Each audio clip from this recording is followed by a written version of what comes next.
منبر پاک پہ تشریف فرما حضور محدث کبیر، سادات اکرام، علماء ذوی الاحترام، عوام اہل سنت، السلام علیکم ورحمۃ اللہ تعالی وبرکاتہ۔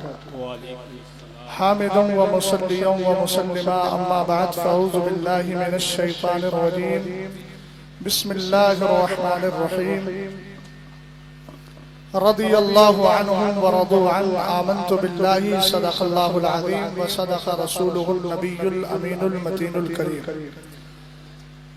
نہایت ادب و احترام کے ساتھ نبی آل نبی پہ درود و سلام کا ہدیہ پیش کریں، پڑھیں بآواز بلند، اللہ رب محمد صلی اللہ علیہ وسلم، نحن عباد محمد صلی اللہ علیہ وسلم، صلاۃ و سلام علیک یا رسول اللہ صلی اللہ تعالی علیہ وسلم۔ میرے امام فرماتے ہیں اہل سنت کا ہے بیڑا پار، اصحاب حضور نجم ہے اور ناؤ ہے عطرت رسول اللہ کی۔ ہم جماعت اہل سنت سے تعلق رکھتے ہیں، ہمارے ہاتھ میں دامن صحابہ بھی ہے، دامن اہل بیت بھی ہے۔ سرور کائنات صلی اللہ تعالی علیہ وسلم کی ایک حدیث پاک ہے جس کو ہر آدمی بڑے دھیان سے سنے اور آج کے دور کے اعتبار سے اس کا انطباق کرے۔ حضرت اسامہ رضی اللہ تعالی عنہ فرماتے ہیں ایک دن میرے نبی علیہ السلام تشریف فرما تھے۔ کہاں تشریف فرماتے؟ ایک ٹیلے پر تشریف فرماتے۔ اشرف النبی صلی اللہ تعالی علیہ وسلم علی اطم من اطعام المدینہ۔ نبی کریم صلی اللہ تعالی علیہ وسلم نے اس ٹیلے پر سے جھانک کر نیچے دیکھا۔ اہل ممبر کی بھی خاص توجہ چاہوں گا، کچھ باتیں مجھ جیسے ناکار لوگ بھی کبھی کام کی باتیں کر لیتے ہیں۔ غور فرمائیے گا، سرور کائنات نے مدینہ شریف کے ٹیلے پر چڑھ کر اوپر سے نیچے کی طرف جھانک کر دیکھا اور صحابہ اکرام سے فرمایا حل ترون ما ارا، اے میرے صحابہ یہ بتاؤ جو میں دیکھ رہا ہوں وہ تمہیں نظر آ رہا ہے کہ نہیں؟ صحابہ اکرام نے عرض کیا نہیں میرے آقا۔ تب سرور کائنات نے ارشاد فرمایا انی لا ارا الفتنہ خلال بیوت، انی لا ارا الفتنہ تقع خلال بیوتکم کمواقع القطر، اور ایک روایت میں ہے کوقع القطر۔ سرور کائنات صلی اللہ تعالی علیہ وسلم نے ارشاد فرمایا میں اس وقت اپنی آنکھوں سے دیکھ رہا ہوں تمہارے گھروں کے اندر فتنے ایسے اتر رہے ہیں جیسے بارش کے قطرے تمہارے گھروں میں ٹپکتے ہیں اور گرا کرتے ہیں۔ ابھی برسات کا موسم گزرا ہے، ہر آدمی جانتا ہے جب بارش برستی ہے اور اس کے قطرے گرتے ہیں ہر جگہ پر گرا کرتے ہیں۔ آج ہمارے پورے ہندوستان کو آپ دیکھیں، ہر گھر کے اندر ایک عجیب کہانی ہے، ہر علاقے میں ایک عجیب کہانی ہے، ہر جگہ ایک نیا فتنہ پیدا ہو رہا ہے۔ سرور کائنات نے پہلے ہی فرما دیا، لیکن یہ کون سا فتنہ ہے؟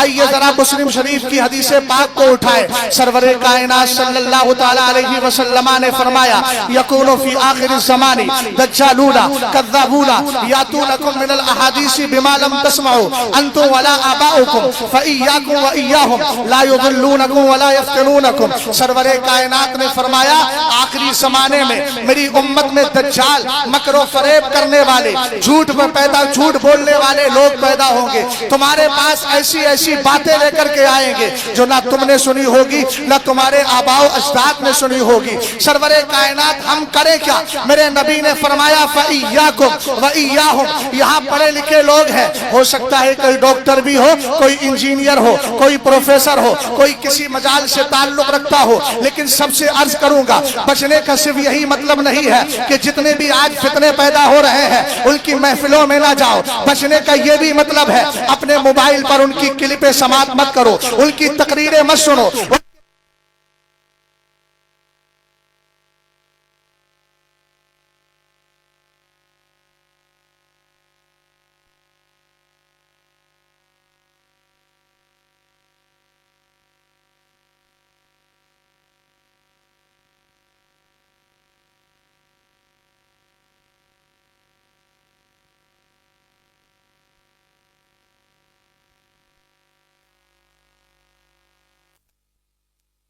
ان اللہ اختارنی واختار لی اصحابی فجعل لی منہم وزراء وانصارا واسحارا۔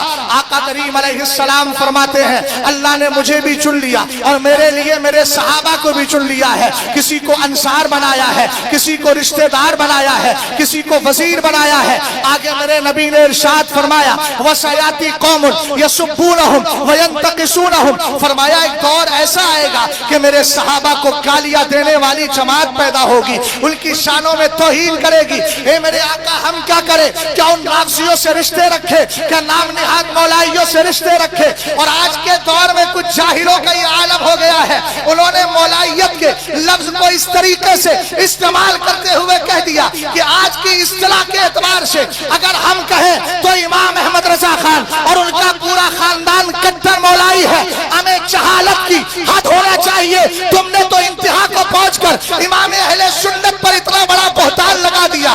اعلیٰ حضرت ان نام نہاد آج کی اصطلاح کے اعتبار سے مولائیوں کے سردار نہیں ہے، اہل سنت والجماعت کے سردار ہے، اس لیے کہ لفظ مولائی آج کی اصطلاح کے اعتبار سے اہل سنت کے خلاف ایک فرقے کے لیے بولا جاتا ہے جو صحابہ کو گالیاں دیتا ہے۔ خدا را اسٹیج سے اس جہالت کو بند کیا جائے، ہم کب تک اپنی سنیت کو خود ہی برباد کرتے رہیں گے؟ میں نے رات بھی عرض کیا تھا ان جاہل خطیبوں کا بائیکاٹ کرو، ان ان پڑھ لوگوں کا بائیکاٹ کرو اگر نسلوں کو بچانا چاہتے ہو، ورنہ یاد رکھنا جب نسلیں ہاتھوں سے چلی جائیں گی تم تبلیغ کس کو کرو گے؟ تم چندہ کس سے لوگے؟ تم مرید کس کو بناؤ گے؟ تمہاری مسجدوں میں آئے گا کون جب مسجدیں ہاتھ سے نکل جائیں گی؟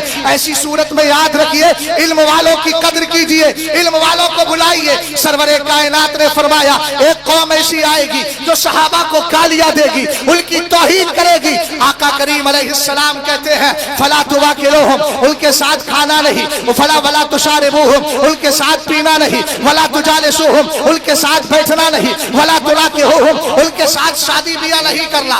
آئیے اسی تناظر میں آگے بڑھتے ہیں۔ یہ لوگ دکھاتے ہیں آیت کریمہ، دکھاتے ہیں حدیث پاک۔ میں بڑی پیاری بات عرض کر رہا ہوں، علامہ سید جلال الدین شاہی بخاری سرکار شاہ عالم، ان کا فرزند ارجمند یہاں تشریف فرما ہے۔ ان کی نسل میں 8ویں نسل کے اندر ایک بزرگ پیدا ہوئے سید جلال الدین شاہی بخاری، کتاب لکھی القول الصواب فی معرفت الاصحاب۔ یہ اس ممبر پر جتنے علماء ہیں سب سے عرض کروں گا یہ جملہ لے کر کے جائیے گا۔ انہوں نے ارشاد فرمایا جتنی بھی روایتیں صحابہ کو گالیاں دینے، منافق و باغی کہنے کے لیے بولی جاتی ہے یہ سب تاریخ کی ہے، اور یاد رکھو سرکار نے صحابہ کی عظمتیں حدیثوں میں بیان کی ہے، قرآن نے ان کی فضیلتیں بیان کی ہے، اور تاریخ کو مصطفیٰ کریم کی حدیث کے مقابل یا قرآنی آیات کے مقابل کوئی حیثیت نہیں ہے، اس لیے کہ تاریخ امتی کی ہے اور حدیث میرے مصطفیٰ کریم علیہ السلام کی ہے۔ نبی کے قول کو سامنے رکھے ایک حدیث پیش کی جاتی ہے بخاری شریف کی، یہاں میں بڑی ذمہ داری سے عرض کرنا چاہتا ہوں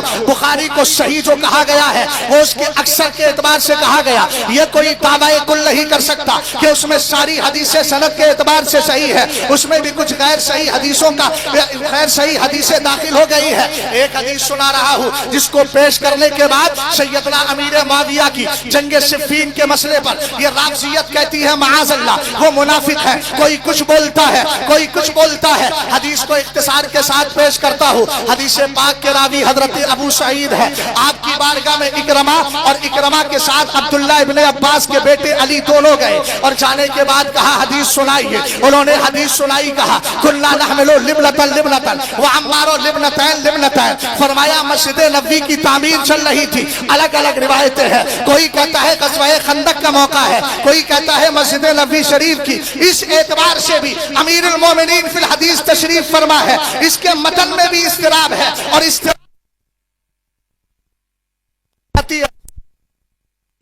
رسول کریم صلی اللہ تعالی علیہ وسلم کے صحابی کہتے ہیں ہم ایک ایک اینٹ اٹھا رہے تھے، وہ دو دو اٹھا رہے تھے، فرآہ النبی صلی اللہ علیہ وسلم، میرے نبی کی نظر پڑی، سرور کائنات نے ان کے لیے کیا کیا، ینفض التراب عنہ، سرکار قریب گئے، ان کے جسم سے مٹی کو ہٹانے لگے اور اٹھا کر فرماتے ہیں، ہٹا کر فرماتے ہیں ویہا عمار تقتلہ الفیۃ الباغیہ، کہا کہ عمار کو ایک باغی گروہ قتل کرے گا، ایک باغی گروہ شہید کرے گا. رسول کریم صلی اللہ علیہ وسلم کی حدیث پاک کو سن لیا. سننے کے بعد آپ نے کہا اعوذ باللہ من الفتن, میں فتنوں سے اللہ کی پناہ چاہتا ہوں. اہل علم ذرا توجہ کرے, ہم جب اس حدیث کی سند کی طرف جاتے ہیں اور ہم نے علامہ ابن حجر حیثمی شافعی مکی کی کتاب تطہیر الجنان کو اٹھایا. اٹھانے کے بعد جب پڑھا, انہوں نے فرمایا وجوابہ ان ذالک انما یتم لو صح الحدیث ولم ينکر تعویلہ فاذا لم یصح فلا یستدل به. فرمایا والامر كذلك فان فی سندہ ضعفا یسقط الاستدلال به.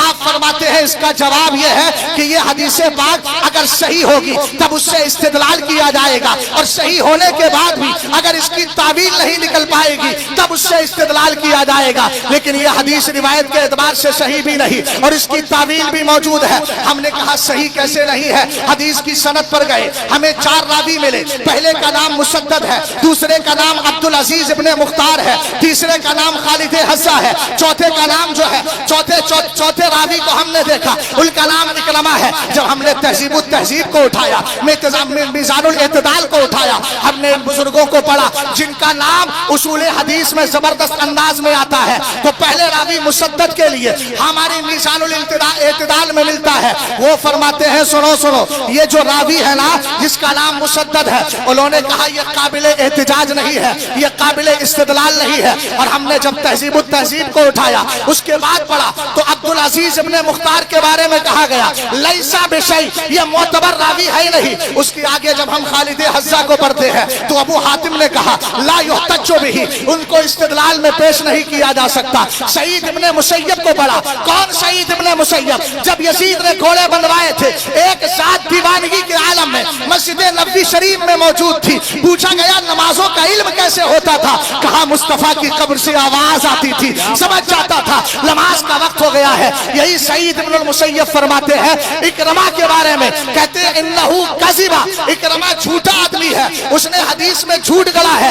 اس طرح کی سند کے اعتبار سے, اور یہ اہل علم بیٹھے ہیں, جب سند میں اتنی گڑبڑی ہو جائے تو پھر حدیث میں استدلال کیسے کیا جائے گا؟ ہم نے کہا دوسری بات اور سن لیجیے. اب اس کے متن پر آتے ہیں. آپ کا پہلا جملہ کیا ہے؟ تقتلہ الفیۃ الباغیہ. کہا لفظ باغی آ گیا. امیر معاویہ کو لفظ باغی بول کر کوئی منافق کہہ رہا ہے, کوئی کچھ بول رہا ہے, مگر ان ظالم کتوں کو بتا دے رہا ابھی امام احمد رضا خان کی یہ ٹیم مری نہیں ہے, تمہیں ناکو چلے چبانے کے لیے تیار ہے. تم جو فتنہ لے کر کے آؤ گے ہم اس کا جواب دینے کو تیار ہے. اس لیے کہ ہم نے کسی جاہل کو اپنا امام نہیں بنایا ہے, اس امام احمد رضا خان کو اپنا امام مانا ہے اور اس کی کتابوں کو پڑھا ہے. اس کی کتابوں کو دیکھ کر زمانے نے کہا اگلوں نے تو لکھا ہے بہت علم دین پر, جو کچھ ہے اس صدی میں وہ تنہا رضا. تکبیر. توجہ فرمائیے, لفظ باغی پر آپ کو اعتراض ہے. تم نے لفظ باغی کی بنیاد پر منافق بھی کہہ دیا معاذ اللہ. ہم نے کہا 1400 سال میں مصطفیٰ کریم علیہ السلام کے صحابہ, مصطفیٰ کے تابعین, مصطفیٰ کریم کے صحابہ کے بعد تابعین, ائمہ مجتہدین میں کسی کو نظر نہیں آیا کہ امیر معاویہ منافق ہے. یہ آج کا ظالم جاہل آدمی 2-4 کتابیں بھی نہیں پڑھتا, کلپوں سے اپنے سارے علم کا مبلغ بیان کرتا ہے, وہ کہتا ہے یہ باغی ہے. ہم نے کہا لفظ باغی کا معنی پوچھنا چاہتے ہو تو میں کسی اور کی بارگاہ میں نہیں لے کر جاتا, حضرت علی کی بارگاہ میں لے کر کے جا رہا ہوں. لیکن اس سے پہلے قرآن کی آیت پیش کرو. بغا یبغی کا معنی چاہنا بھی ہوتا ہے, بغا یبغی کا معنی خلاف کھڑا ہونا بھی ہوتا ہے, بغا یبغی کا معنی کسی کے خلاف سازش کرنا بھی ہوتا ہے. الگ الگ معنی آتے ہیں. ہم نے کہا کبھی ایسا بھی ہے کہ صحابہ اکرام کی 2 جماعتیں آپس میں اختلاف کر لیں, ان کے لیے بھی لفظ بغا یبغی کا استعمال ہوا ہے, ذکر کیا گیا ہے. لیکن قرآن پاک کو پڑھے وَإِن طَائِفَتَانِ مِنَ الْمُؤْمِنِينَ اقْتَتَلُوا فَأَصْلِحُوا بَيْنَهُمَا فَإِن بَغَتْ إِحْدَاهُمَا عَلَى الْأُخْرَى فَقَاتِلُوا الَّتِي تَبْغِي حَتَّى تَفِيَ فَإِن فَاءَتْ فَأَصْلِحُوا بَيْنَهُمَا بِالْعَدْلِ وَأَقْسِطُوا إِنَّ اللَّهَ يُحِبُّ الْمُقْسِطِينَ. سرور کائنات گوشت دراز پر تشریف فرما ہے. آپ کا گزر انصار کی جماعت کے قریب سے ہوا, آپ کے گوشت کو آپ کے دراز گوشت نے پیشاب کر دیا. وہاں عبداللہ ابن ابی منافق بیٹھا تھا, ناک کو بند کرنے لگا. صحابی رسول عبداللہ ابن رواحہ کو جلال آ گیا, فرمایا سن تیری مشک سے زیادہ خوشبو مصطفیٰ کے دراز گوشت کے پیشاب. اسی میں اختلاف بڑھ گیا, وہی ہو گیا اختلاف. لیکن عبداللہ ابن ابی کی جماعت جو انصار کی جماعت تھی وہ تو صحابہ تھے، ان کا اختلاف کس سے ہو گیا؟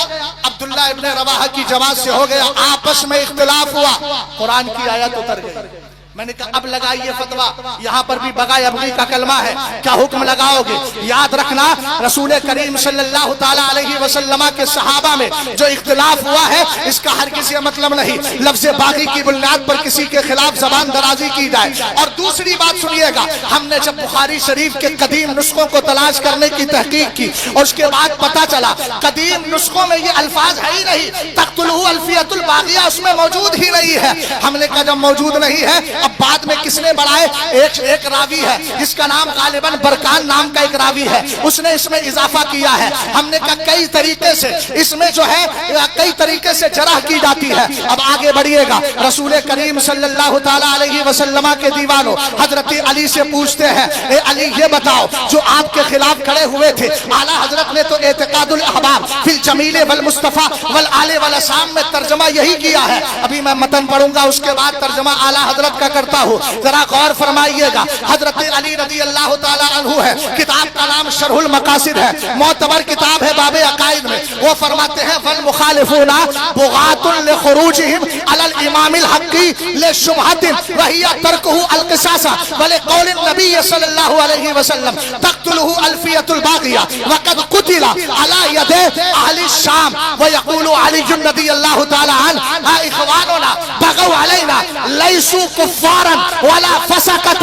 ولا سلامة لما لهم من التعبير۔ ذرا محبت سے بول جائیں سبحان اللہ۔ شرح المقاصد نے مسئلہ حل کر دیا، انہوں نے فرمایا حضرت علی کے جو مخالف تھے جنگ صفین میں یا اس کے علاوہ جنگ جمل کی بات ہے، دونوں میں فرمایا یہ سب ان کے خلاف کھڑے ہو گئے تھے اس لیے کہ امام برحق کے خلاف کیا تھا۔ اب یہاں دھوکہ دیا جاتا ہے، ارے آپ بھی تو کہہ رہے ہو، اعلیٰ حضرت بھی تو کہہ رہے ہیں کہ وہ حق کے مقابل آئے تھے، علی حق پر تھے۔ ہم نے کہا احمق زمانہ، لفظ حق کا ایک ہی معنی نہیں ہوتا ہے، یہ لفظ مشترک ہے اور اس کی الگ الگ کیفیات ہوتی ہے۔ اس اعتبار سے اگر تو دیکھے گا تو اس کے معنی سیاق و سباق کے اعتبار سے بدل جاتے ہیں، قرائن ظاہرہ باطنہ کی بنیاد پر، لفظیہ حالیہ کی بنیاد پر معنی بدل جاتے ہیں۔ رسول کریم صلی اللہ تعالیٰ علیہ وسلم کے دیوانوں ذرا غور کیجیے گا، حضرت مولا کائنات کے مقابل جو کھڑے ہوئے ایک شبہ کی بنیاد پر انہوں نے کہا تھا امیر معاویہ نے آپ حضرت عثمان غنی کے قاتلوں سے بدلہ لو۔ حضرت علی رضی اللہ تعالیٰ عنہ نے حالات کے تناظر میں آپ نے ان سے بدلہ لینا مناسب نہیں سمجھا۔ اب دونوں کا اجتہاد ہوا، اب یہ اجتہاد ہم پوچھتے ہیں، آج کے ان جاہلوں سے نہیں پوچھیں گے، امام غزالی سے پوچھتے ہیں۔ امام غزالی فرماتے ہیں ان اختلاف علی و معاویہ کان مبنیا علی الاجتہاد، امیر معاویہ اور علی کا اختلاف اجتہاد قرآنی پر تھا۔ توجہ فرمائیے گا، حضرت مولا کائنات رضی اللہ تعالیٰ عنہ سے پوچھا گیا تھا، آپ نے فرمایا سنو لیسو کفارن، یہ جو میرے مقابل آئے تھے یہ سب ہمارے بھائی تھے جو ہمارے خلاف۔ سبحان اللہ۔ دوسری بات اور سنیے گا، علامہ گلزار صاحب بس میں 2-4 منٹ اور چاہوں گا، اس لیے کہ آپ کی کرم نوازی ہو گئی، آپ نے کم سے کم پی کے پلا کے میں کشو، کچھ تو بچی کچی ہو دو، قطرہ دو قطرہ ہی صحیح، کچھ تو برائے نام دو۔ آج ایک ذہن یہ بنتا ہے کہ لوگ اپنوں کی تقریر کرواتے ہیں، میں نے کہا یہ ذہن بالکل غلط ہے۔ محنت کرتے ہیں الحمدللہ اور کوشش یہی رہتی ہے کہ ہمارے جو مہمان آئے ہیں ان کی گفتگو کرائی جائے۔ آج بھی رات بھی انہوں نے مجھے پوری طریقے سے صاف کر دیا اور اب بھی ان کا ارادہ یہی تھا، لیکن کرم نوازی ہو گئی، صاحب احسان مانتا ہوں۔ ذرا غور فرمائیے گا، رسول کریم صلی اللہ تعالیٰ علیہ وسلم کے پیارے صحابی حضرت علی کیا کہہ رہے ہیں؟ ارے بھائی علی کو مانتے ہو تو علی کی بھی مان لو نا۔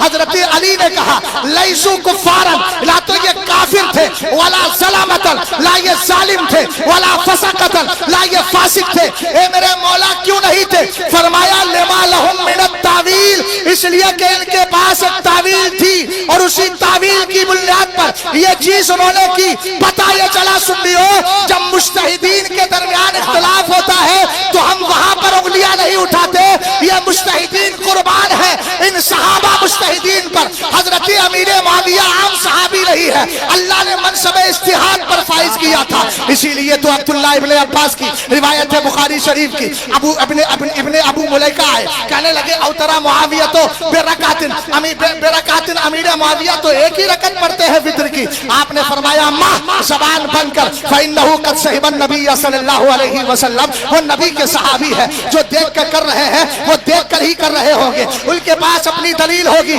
بس آخری بات عرض کر رہا ہوں, مجھے یہ بتائیے جنگ صفین پہلے کی ہے یا صلح حضرت امام حسن پہلے کی؟ جنگ صفین پہلے ہے نا؟ جلدی بول دیجئے, آپ جتنا جلدی بول دیں گے اتنی جلدی ختم ہو جائے گی. جنگ صفین پہلے ہوئی نا؟ صلح امام حسن بعد میں ہوئی. میرے سرکار نے کیا کہا تھا؟ لعل اللہ یصلح بہ بین فئتین عظیمتین من المسلمین. سرکار نے کہا تھا یہ میرا بیٹا ان ابنی ھذا سید, یہ میرا بیٹا حسن سردار ہے. بولیے بولیے سردار ہے. کہا اس کے ذریعے اللہ مسلمانوں کی دو بڑی جماعتوں کے درمیان صلح کرا. ہم تو سند مصطفیٰ علیہ السلام کے اہل بیت ہی کے لے کر آ رہے ہیں.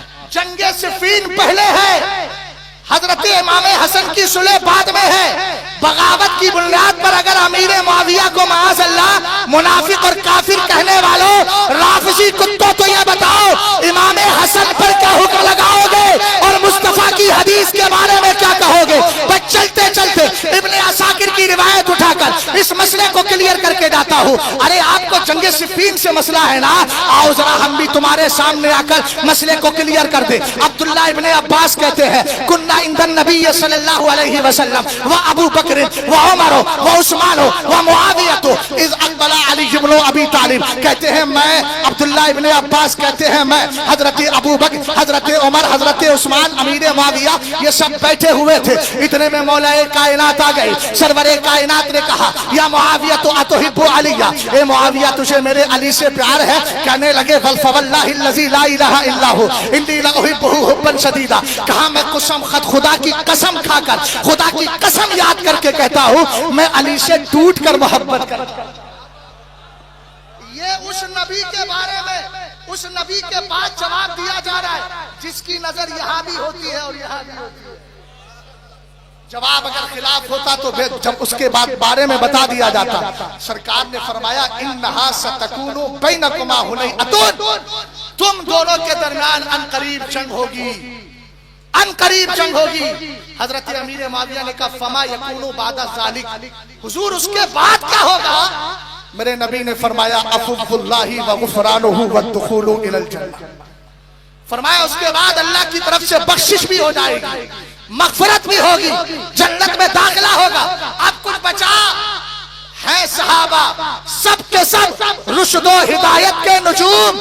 تم کرو تحکیم, فیصلہ تم کرو تحکیم ان کی. ہم کو کب درکار ہے؟ اہل سنت کا ہے بیڑا پار, اصحاب حضور لجم ہے اور لاؤ ہے. اطرت رسول اللہ کی یہاں جتنے خطبہ تشریف فرما ہے سب سے گزارش کروں, بہت سے سنی یہ کہہ کر گمراہ ہو جاتے ہیں کہ آج تقریر روایتی نہ کیجئے, صرف واقعات پر اکتفا کر کے. اماں ابا کی فضیلت یقیناً قرآن و حدیث سے ثابت ہے, میں اس کا انکار نہیں کرتا, لیکن صرف آنکھوں میں دو قطرے لا کر قوم کو رلا کر یہ قوم کا حل نہیں ہوگا. اس وقت ضروری ہے چاہے کتنے بھی انجینئر آئے, چاہے کتنے بھی الٹے سیدھے لوگ آئے, ان سب کے اعتراضات کو نظروں میں رکھو, علماء کی کتابیں پڑھو اور اپنے طلبہ کو بھی ایسا بناؤ تاکہ ان کی آنکھوں میں آنکھیں ڈال کر کہیں ہم مسلک کے ماننے والے ہیں. کبھی حسان نے کہا تھا لسانی سالم لا عرب فیہ, میری زبان کاٹنے والی تلوار ہے, اور ہم اعلیٰ حضرت کی زبان میں کہیں کل کے رضا ہے خنجر خوخار برقبار, آدھا سے کہہ دو خیر منائے نشر کرے, اسلام زندہ باد, مسلک اعلیٰ حضرت پائندہ باد. السلام.